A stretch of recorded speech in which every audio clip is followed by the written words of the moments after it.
Salam sejahtera dan selamat bertemu kembali bersama saya Zurati Dalimi.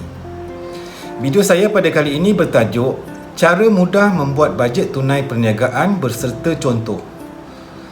Istilah bajet ini samalah dengan perkataan belanjawan. Dokumen bajet tunai ini bukan sahaja digunakan di dalam perniagaan besar atau kecil, tetapi boleh juga digunakan untuk seseorang individu atau sesebuah keluarga.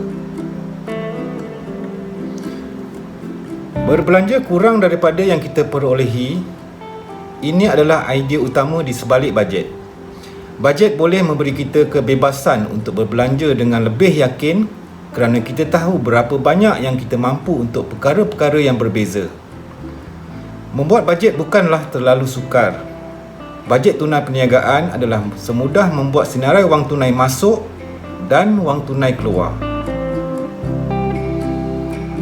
Melalui video ini, saya akan berkongsi pengetahuan berkaitan pertama, pengertian dan kepentingan bajet tunai. Kedua, contoh membuat bajet tunai. Dan yang ketiga, perbezaan bajet tunai dan penyata aliran tunai. Kita berehat sebentar dan saya akan sambung semula selepas intro ini.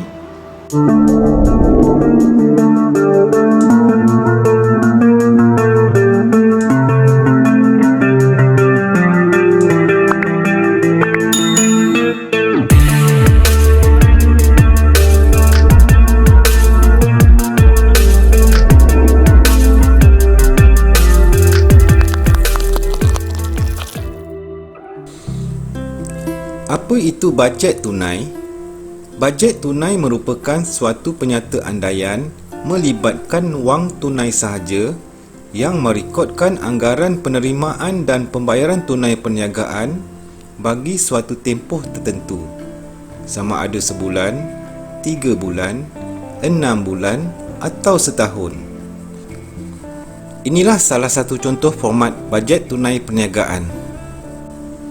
Proses membuat bajet tunai adalah himpunan daripada beberapa unit bajet kecil.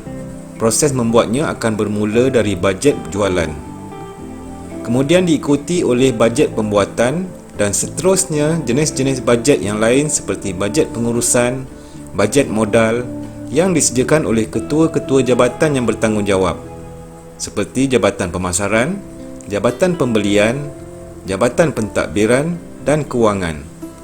Di dalamnya terkandung perancangan pendapatan dan perbelanjaan pada masa hadapan. Proses merangka bajet tunai juga memerlukan sejarah pembelian dan jualan, penerimaan tunai dan pembayaran tunai yang telah dibuat sebelum ini. Kita juga boleh merujuk maklumat dari penyata kunci kira-kira untuk baki awal tunai, inventory, penghutang dan pemiutang. Kesemua maklumat-maklumat ini ada yang berguna untuk mengunjurkan anggaran penerimaan dan pembayaran tunai pada masa depan melalui bajet tunai ini. Apakah kepentingan bajet tunai? Pertama, menentukan keupayaan tunai bagi menjalankan operasi perniagaan akan datang. Kedua, merancang dan mengawal pembayaran dan penerimaan tunai.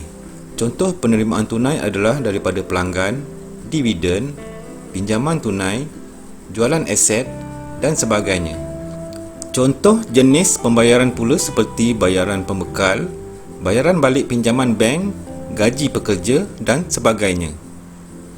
Kepentingan yang ketiga, membuat perbandingan amount sebenar dengan amount bajet yang dipanggil variant.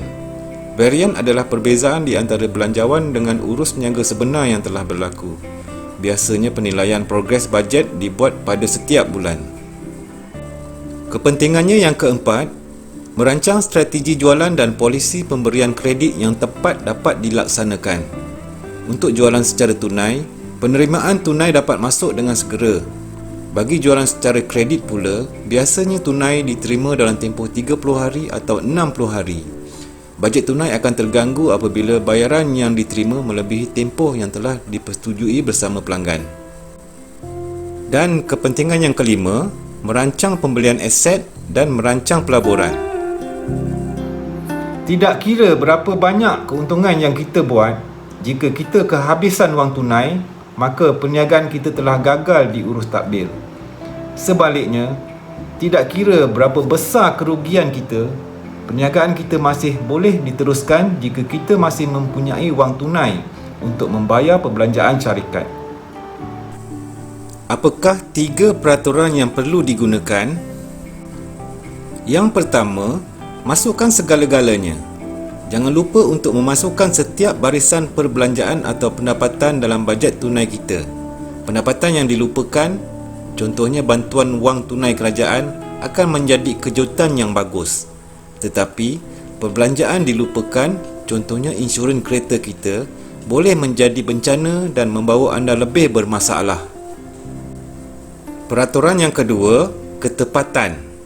Gunakan angka yang dianggap betul, bukan sembarangan membuat tekaan. Jika kita tidak boleh mendapat jumlah amount yang tepat, tidak mengapa kalau terkurang pada angka pendapatan. Tetapi biar terlebih anggaran pada perbelanjaan. Dengan cara itu, jika kita tersalah, ia tidak mungkin memberi masalah kepada kita. Dan peraturan yang ketiga, masa. Angka wang tunai itu hanya direkodkan apabila ia akan masuk ke akaun bank kita atau yang akan keluar dari akaun bank kita. Ini mungkin aspek yang paling penting untuk memastikan bajet tunai kita sangat hampir kepada ketepatannya. Contoh penyediaan bajet tunai.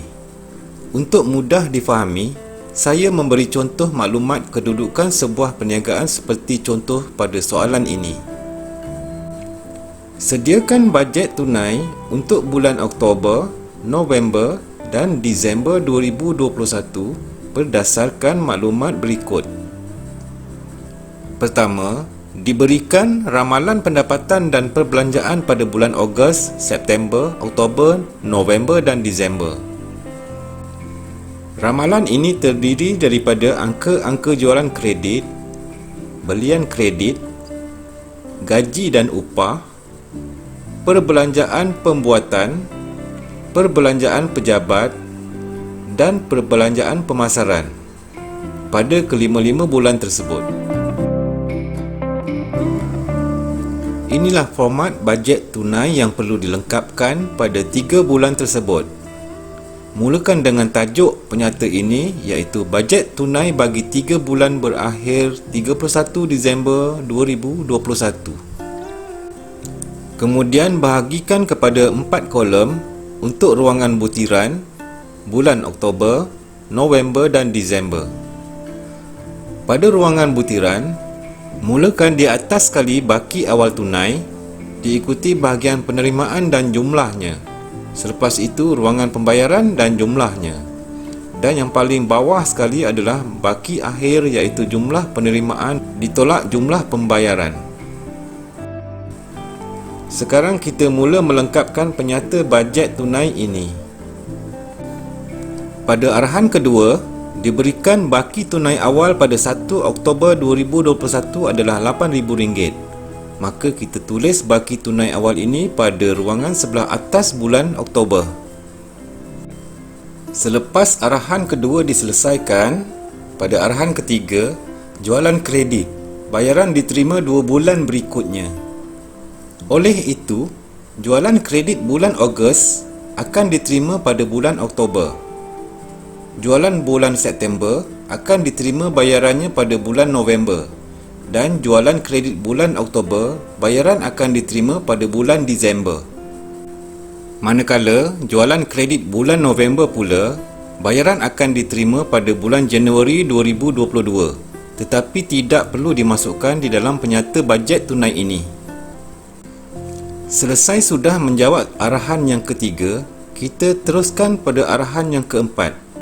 Belian kredit, bayaran kepada pembekal dibuat pada bulan berikutnya. Kita tahu bajet tunai ini mulai bulan Oktober, maka 1 bulan mengundur ke belakang adalah bulan September. Belian kredit bulan September akan dibayar pada bulan Oktober. Belian kredit bulan Oktober akan dibayar pada bulan November. Dan belian kredit bulan November pula akan dibayar pada bulan Disember. Selesai sudah menjawab arahan yang keempat. Sebelum kita menjawab arahan yang kelima, kita pindahkan angka-angka dari 4 lagi jenis perbelanjaan yang terdapat pada jadual tersebut. Didapati keempat-empat ini jenis perbelanjaan iaitu gaji dan upah, perbelanjaan pembuatan, perbelanjaan pejabat dan perbelanjaan pemasaran diramalkan akan dibayar pada bulan tersebut juga, iaitu bulan yang sama. Ini agak mudah saja merujuk kepada jadual bayaran gaji dan upah bulan Oktober, November dan Disember akan dibayar pada bulan yang sama. Seterusnya, bagi perbelanjaan pembuatan, sama juga kita pindahkan angka-angka perbelanjaan pada bulan Oktober, November dan Disember. Berikutnya, kita pindahkan pula angka-angka perbelanjaan pejabat yang akan dibayar pada bulan yang sama, iaitu bulan Oktober, November dan Disember. Perbelanjaan yang terakhir terdapat pada jadual adalah perbelanjaan pemasaran. Sama juga akan dibayar pada bulan yang sama, iaitu pada bulan Oktober, November dan Disember. Selepas kita selesai memindahkan kesemua angka-angka yang berkaitan daripada jadual tersebut, kini kita beralih kembali menyelesaikan arahan yang kelima, iaitu belian mesin berharga RM16,000 akan diterima pada bulan November. Bayaran 10% daripada harga belian akan dibayar ketika mesin diterima dan bakinya akan dibayar dalam tempoh 90 hari. Kemudian, kita selesaikan arahan yang terakhir iaitu yang keenam. Dividen RM8,000 akan dibayar pada bulan November 2021. Mudah saja arahan yang terakhir ini. Setelah disemak arahan dan penyelesaiannya, semuanya betul dan berpuas hati, maka kertas soalan ini dah boleh diletak tepi. Kita selesaikan pula penyata bajet tunai ini. Bagi bulan Oktober, kita jumlahkan penerimaan, kemudian kita jumlahkan pula perbelanjaan. Kita dapati baki akhir pada bulan Oktober adalah RM17,700.